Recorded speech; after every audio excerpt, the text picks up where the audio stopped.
마지막 고린도전서 말씀입니다. 고린도전서를 통해 여러분은 무엇을 배우고 실천했습니까? 사도 바울이 고린도 성도들에게 주는 마지막 교훈입니다. 우리 삶과 신앙의 바탕이 무엇이 되어야 할까요? 제1부 연보 그리고 계획 1절을 봅시다. 연보라는 말은 자기의 재물을 내어 다른 사람을 도와줌이라는 의미입니다. 연보는 헌금이라는 말로 대체합니다. 헌금은 단순히 교회의 필요를 위해 모금하는 회비가 아니죠. 교회에 내는 세금도 아닙니다. 복음의 은혜에 빚진 우리가 하나님께 마땅히 드려야 하는 감사의 제물입니다. 또 하나님께서 긍휼히 여기시는 가난한 형제 자매를 돕는 일에 참여하는 행위입니다. 로마서 15장 27절에서 바울은 이렇게 말합니다.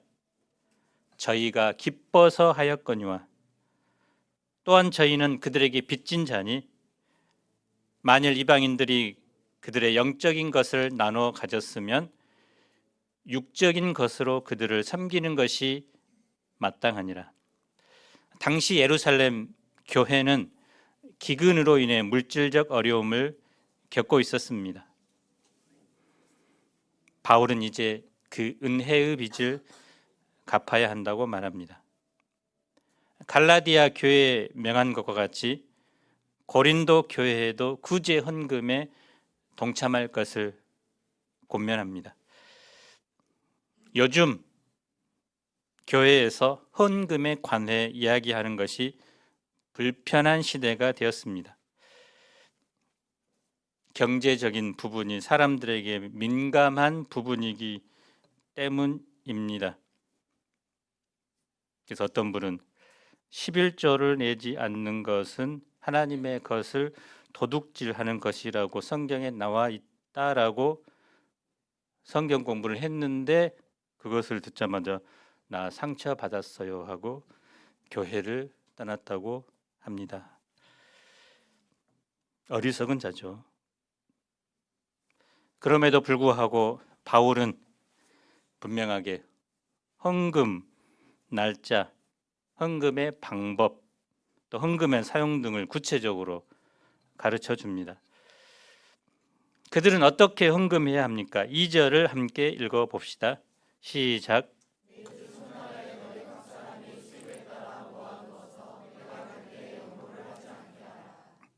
헌금 날짜는 매주 첫날입니다. 유대인에게는 안식일 다음 날이고 로마인에게는 일요일이고 기독교인에게는 주님이 살아나신 날, 즉 주일입니다. 기독교인들은 안식일에 모이지 않고 예수님께서 부활하신 날, 즉 한 주의 첫날에 모였습니다. 이 매주 첫날인 주일은 과거에는 주님께서 부활하신 날을 기억하는 날이 되었고 앞으로는 다시 오실 주님의 날을 바라보는 날이 됩니다. 헌금 방법은 너희 각 사람이 수입에 따라라고 나와 있습니다. 각 사람이라는 말은 헌금은 부유한 사람만이 하는 행위가 아니라 모든 성도가 참여하는 거룩한 행위라는 것입니다. 수입에 따라라는 말은 각자 경제적인 수준이 다르기 때문에 하나님이 허락하신 경제력에 따라 자발적으로 헌금할 것을 권면합니다. 그래서 헌금은 기분 내키는 대로 하는 즉석 행위가 아니죠. 사전에 정성을 다해 준비해서 모아두고 또 그것을 하나님께 드려야 합니다. 왜냐하면 헌금은 돈 자체보다 그 그 사람의 마음을 드리는 것이기 때문입니다. 헌금 전달은 교회가 신임하는 사람으로 하여금 직접 예루살렘에 전달하도록 합니다.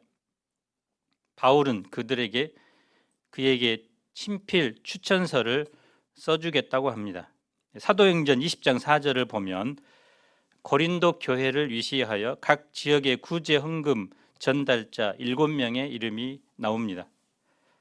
아시아까지 함께 가는 자는 베레아 사람 브로의 아들 소바더와 데살로니가 사람 아리스다고와 세군도와 더베 사람 가이오와 및 디모데와 아시아 사람 두기고와 드로비모라. 그들은 아마 각 교회 재정부장들이었을 것입니다. 그들이 바울과 함께 예루살렘으로 구제 헌금을 가지고 갑니다.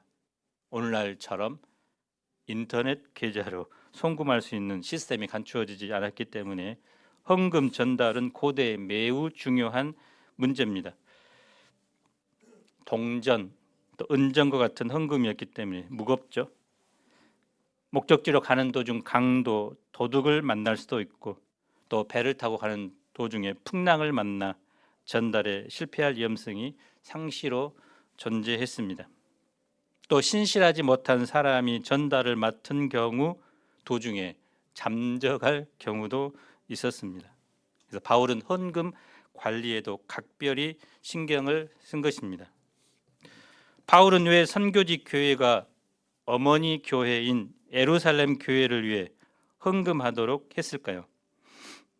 먼저는 성도끼리 서로 도우며 사랑하기를 바랬기 때문입니다. 어려움 중에 있는 성도를 돕는 일은 성도에게 중요한 덕목 중 하나입니다. 그래서 어려운 사람을 물질로 돕는 것이야말로 사랑을 실천하는 제일 좋은 길입니다.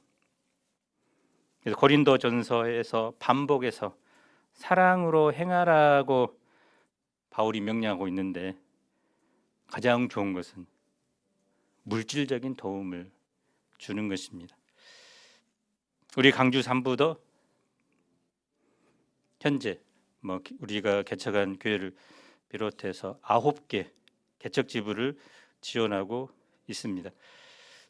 그래서 올해는 원주 UBF 우리 노병희 목사님이 잠시 있었던 그곳에 이제 성도 수가 10명입니다. 그 목사님 자녀 김혜은 목자가 학생 수양회 때 말씀을 하기도 했죠. 그래서 부모님 어렵지만 부모님을 이어서 그곳에 목자로 남고자 결단을 해서 또 연간 헌금인지 한 2,600만 원 됩니다. 그래서 우리가 기도하면서 그곳을 지원하기로 했습니다. 다른 부에서 어떤 분은 이제 광주 산부가 이제 본부가 하는 역할을 하고 있다고 너무 이제 감사하다고. 우리는 헌금을 전달하면서 광주 산부가 하는 것이 아니다. 하나님께서 주신 것이다. 그래서 광주 산부에 대해 전혀 고마움을 갖지 말라고 하면서 이렇게 전달을 합니다. 앞으로도 계속해서 우리가 구제 헌금을 하면 좋겠습니다. 다음으로 이방 교회와 유대 교회가 하나 되기를 바랬기 때문이죠. 유대인과 이방인 교회는 수천 년간 서로 하나 되지 못했습니다. 그런데 예수 그리스도께서 십자가에 돌아가심으로 모든 원수됨과 장벽을 허무셨습니다. 언어와 신분, 민족의 벽이 무너졌습니다. 그런데 이론적으로는 그렇게 되었는데 실질적으로는 연합이 잘 되지 않았습니다.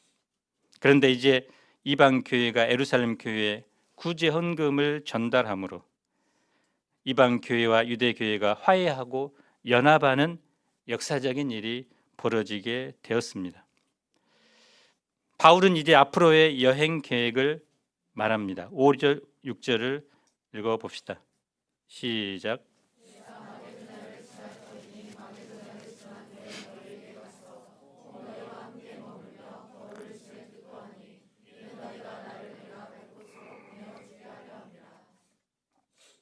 당시 바울은 에베소에서 사역했죠. 그의 계획은 고린도를 방문하는 것이었는데 먼저 마게도냐 지방을 방문하고자 했습니다.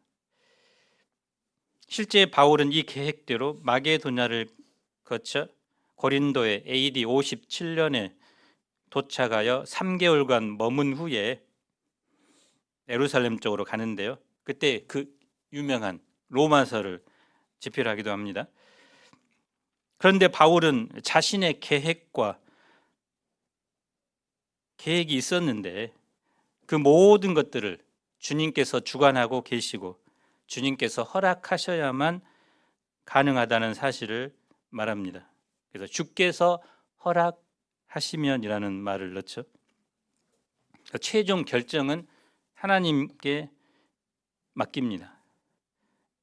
인간이 어떤 일을 계획하고 최선을 다해서 진행해 나갈지라도 일의 최종적인 결과는 하나님께 달려 있습니다. 우리가 이것을 삶 속에서 정말 뼈저리게 느끼죠. 아무리 계획해도 그 계획대로 되지 않습니다. 그런데 그것이 바로 나중에 보면 하나님의 계획이었다는 것을 우리는 깨닫게 됩니다.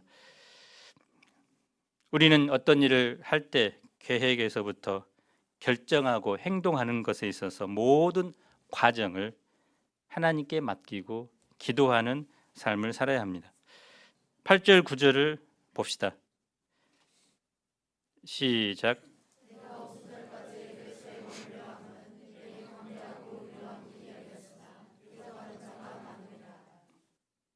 바로 가려고 했는데 광대하고 유효한 복음의 문이 에베소에 열렸다고 말합니다.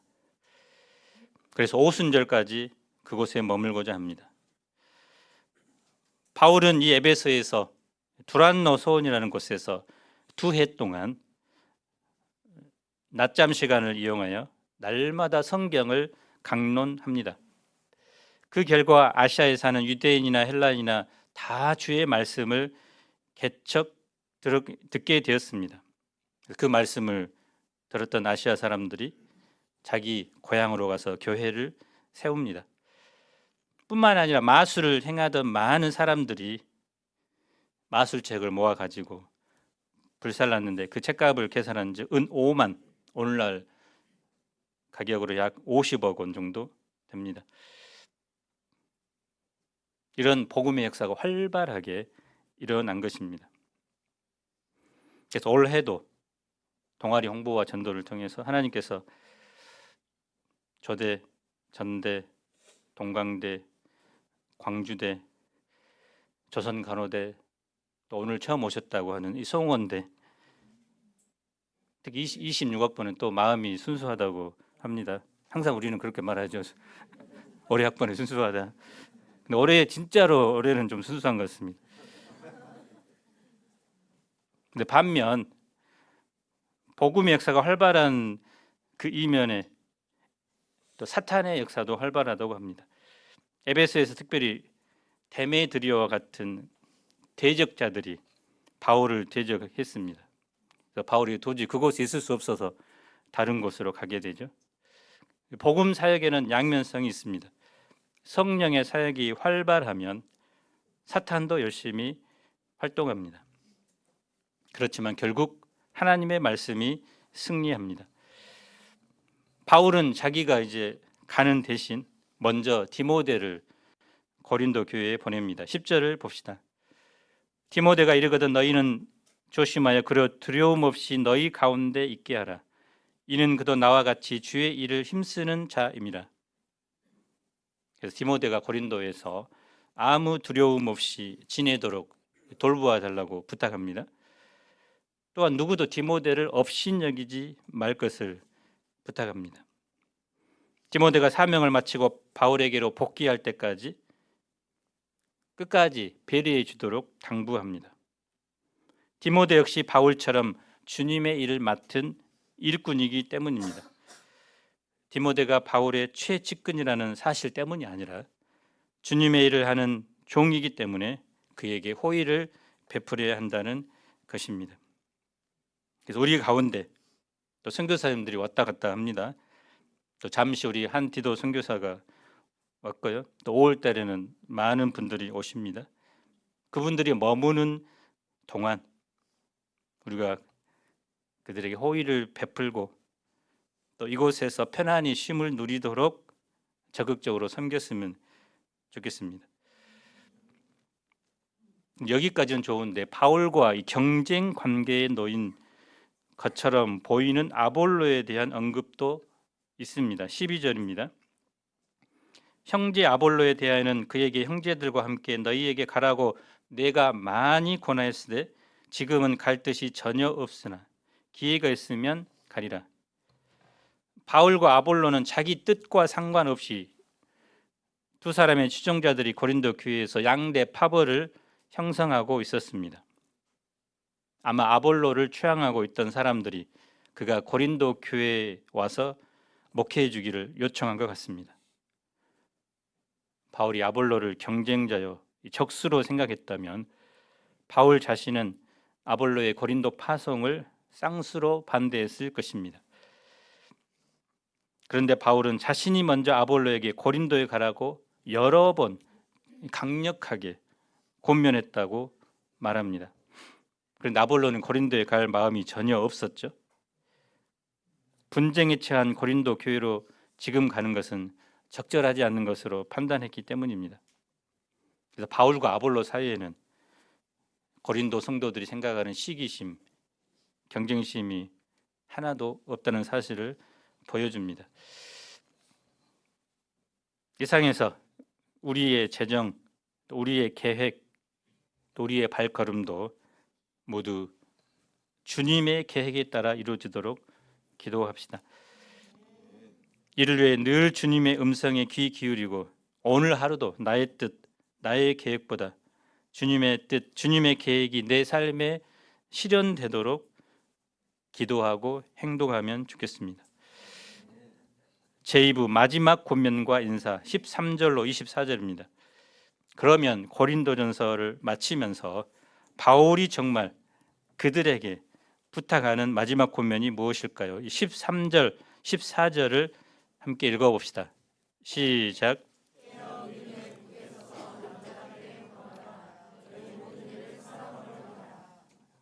두 문장으로 되어 있는데 원문에는 5개의 명령어로 되어 있습니다. 깨어 있으십시오. 믿음에 굳게 서 있으십시오. 용감하십시오. 힘을 내십시오. 모든 일을 사랑으로 하십시오. 그것도 현재형으로, 지속적으로, 반복적으로, 그리고 계속해서 끊임없이 힘써야 할 일이라는 말입니다. 첫째, 깨어 있으십시오. 이 깨어 있으라, 이 말은 성경에서 종말론적 상황을 대비하라는 의미로 사용되었습니다. 죽음이라는 개인적인 종말뿐만 아니라 예수 그리스도께서 심판주로 다시 오시는 그날을 기억하면서 자신의 삶의 자리를 돌아보고 하나님과의 관계를 점검하라는 의미입니다. 깨어있으라는 말은 대부분 기도하라는 말과 같이 사용됩니다. 현재 기도하고 있는 삶을 살아가고 있는 것이 바로 내가 깨어있다는 증거가 됩니다. 제가 올해 독서 200권에 도전하고 있는데 현재 50권 넘게 읽었습니다. 근데 어제 이제 천국과 지옥에 대한 간증, 어떤 목사님이 이제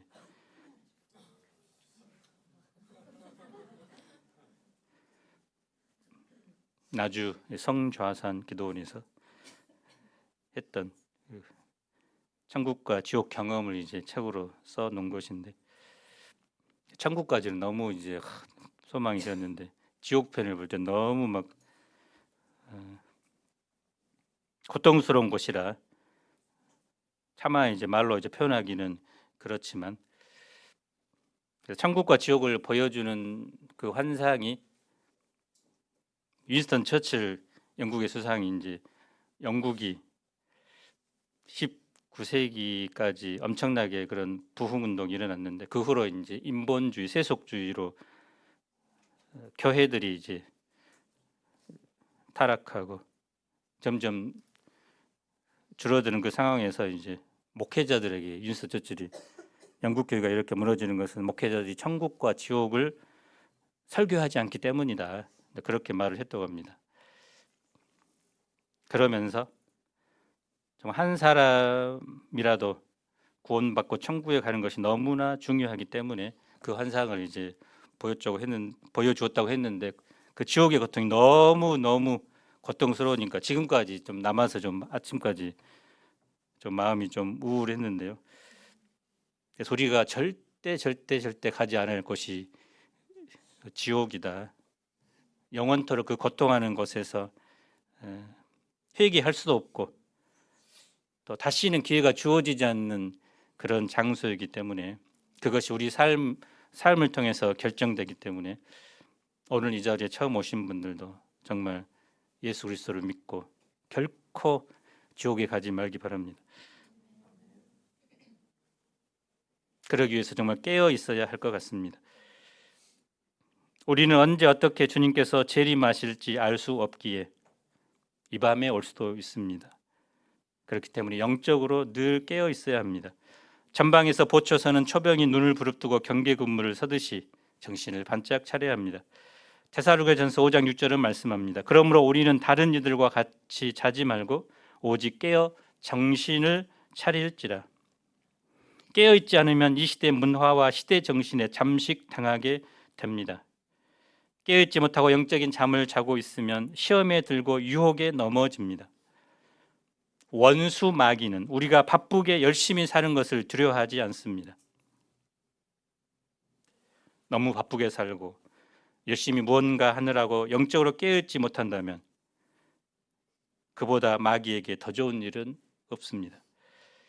우리가 잠시 멈춰서 하나님 앞에서 자신을 돌아보고 모든 것을 하나님의 관점으로 보려고 할 때 그때부터 마귀는 긴장합니다.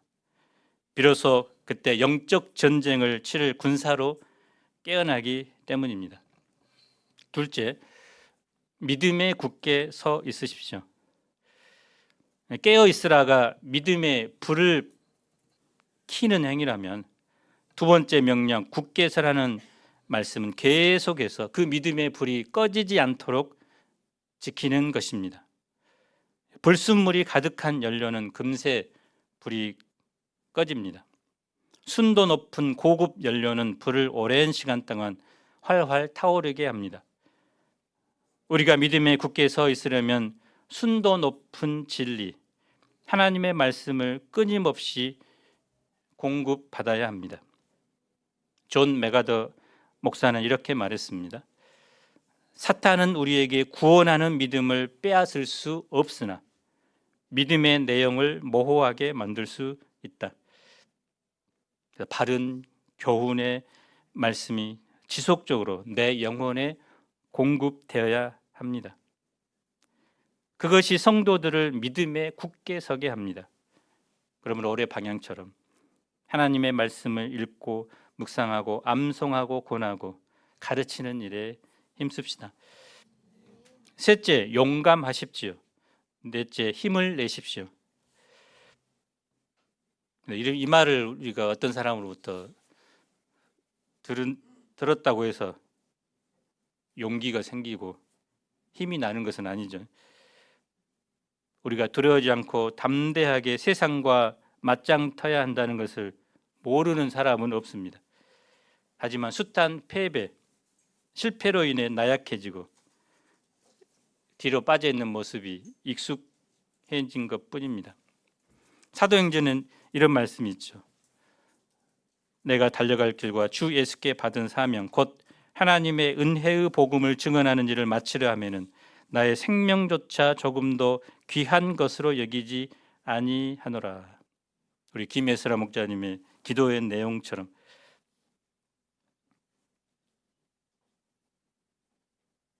사람들이 예수님을 사랑하고 주님께로부터 놀라운 구원의 은혜를 받고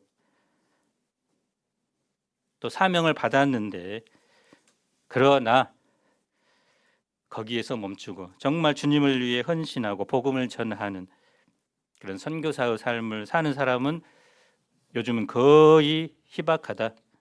UF 내에서도 이제 요 몇 년간 선교사로 가는 분들의 상황을 보니까 3명, 4명, 그것도 이제 뭐 포닥이나 이제 직장 관련해서 순수하게 이제 주님을 위해 헌신하고자 자기 인생을 걸고 도전하는 사람은 거의 없다. 이것이 우리의 모습입니다.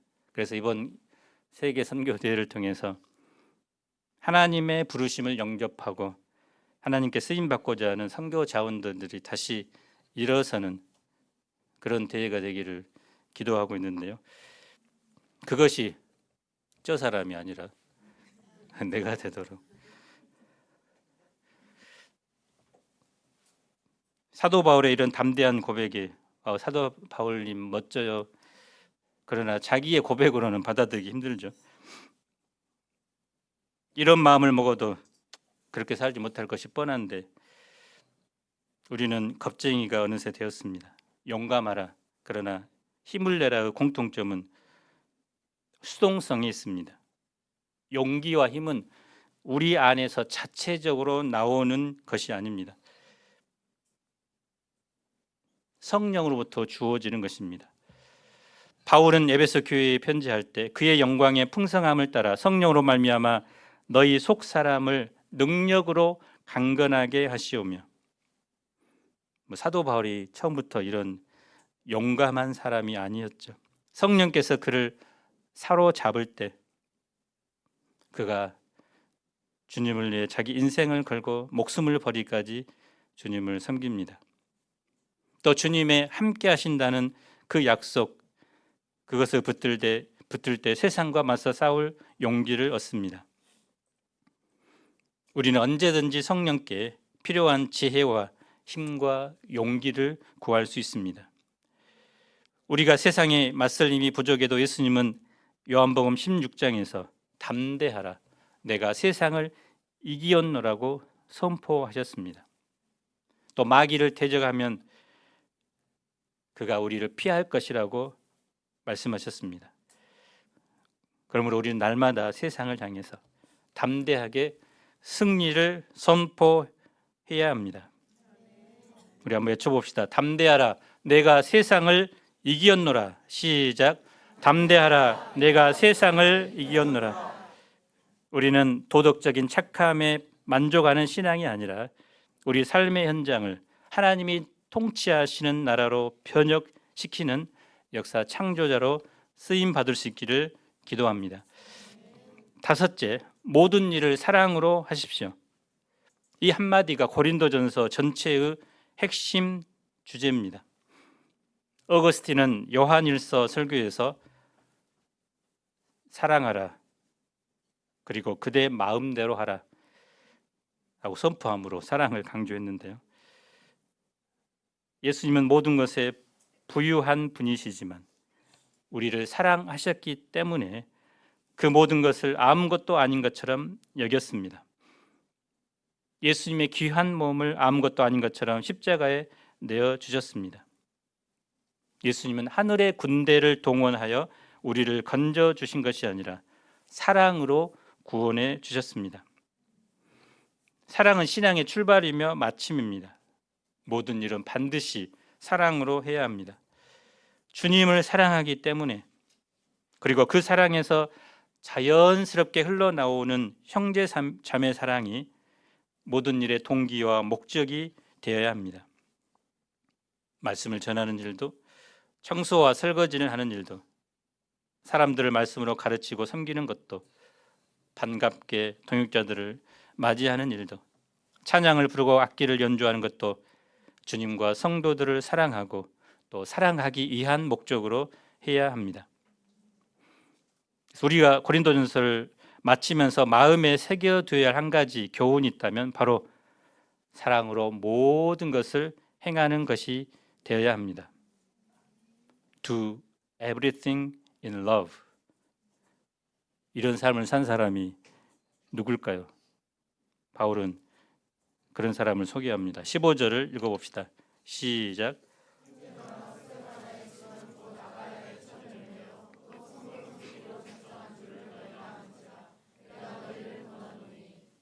스데바나죠. 스데바나에게 바울이 복음을 전했고 스데바나와 그 가정은 아가야의 첫 열매가 됩니다. 첫 열매는 단순히 처음이라는 순서를 의미할 뿐만 아니라 앞으로 하나님께서 풍성한 열매를 거두게 하실 약속의 시작이 되었다는 의미입니다. 스데바나 가정은 복음의 마중물이 되어 생명의 강이 아가야 지역에 힘있게 흘러가도록 섬김의 본을 보이는 가정이었습니다. 자기의 집을 예배의 공간으로 내어드렸고 또 친히 연약한 자들을 돌아보고 성도들을 섬기고자 작정했습니다. 작정을 우리도 합시다. 스데바나처럼. 스데바나와 더불어 부드나도와 아가이고는 바울을 찾아가 고린도 교회의 상황을 전하고 조언을 구한 사람들입니다. 부드나도는 행운, 아가이고는 아가야에 속한 자란 뜻입니다. 그들에 관해 알려진 바는 거의 없는데요. 아마 노예 출신이었을 것으로 추정합니다. 그래서 이런 신분의 한계에도 불구하고 그들은 자발적으로 교회의 부족한 부분들을 채워 주었습니다. 그래서 누가 시키지 않아도 일을 하고 남들이 하지 않는 것을 앞장서서 행했던 것입니다. 그래서 우리는 성경을 통해서 예수님을 배우지만 예수님은 그분을 닮은 모범적인 성도들을 통해서 주님을 배우게 하십니다. 그래서 바울은 그들을 향해서 나와 너희 마음을 시원하게 했다고 말합니다. 시원하게 했다.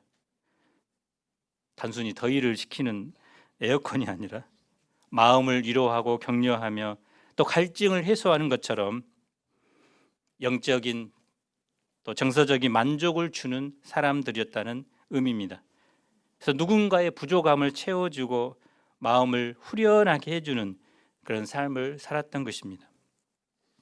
바울은 고린도 성도들에게 그들처럼 헌신과 섬김의 본을 보이는 사람들의 수고를 인정해주고 그들의 권위에 순종하라고 권면합니다. 19절을 봅시다.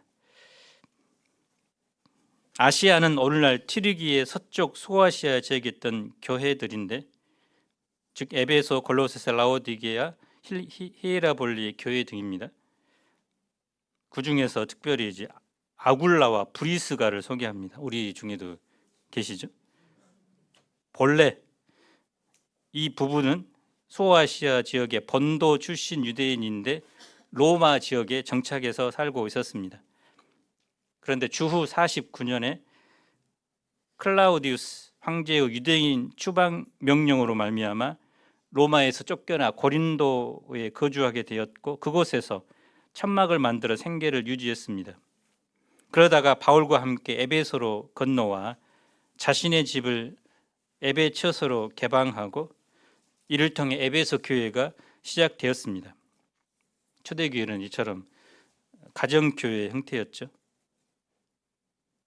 그래서 아굴라 브리스가 부부처럼 주님께서 우리의 마음문을 놓고 하실 때 순종하는 마음으로 나귀 새끼, 자신의 집을 그리고 자기가 가지고 있는 가장 귀한 것을 내어드린 사람들은 바로 하나님의 동역자들입니다. 21절, 24절은 바울의 개인적인 인사말입니다. 21절을 보십시오. 나 바울은 친필로 너희에게 문안하노니. 바울은 시력이 나빠서 대필했다는 해석도 있지만 당시 대필은 통상적인 것입니다. 서양의 종이가 본격적으로 전래된 것은 1200년대쯤입니다. 바울 당시에는 양피지를 주로 사용했습니다. 보통 사람들이 구하기 어렵고 비쌌습니다. 연필이나 펜을 구하는 것도 쉽지 않았습니다. 한 번 양피지를 버리면 이거 엄청난 손해죠. 또 당시 문맹률이 90%입니다. 글이 있어도 못 읽어요. 그래서 전문 필사자들이 있었습니다. 그래서 구두로 불러주면 필사자가 쓰고 마지막 몇 줄을 이제 구술자가 몇 줄 필사자의 도움을 받아서 친필로 썼습니다. 근데 바울은 문맹자는 아니기 때문에 바울이 그러면 하고자 하는 이제 말이 뭡니까? 22절을 봅시다. 시작.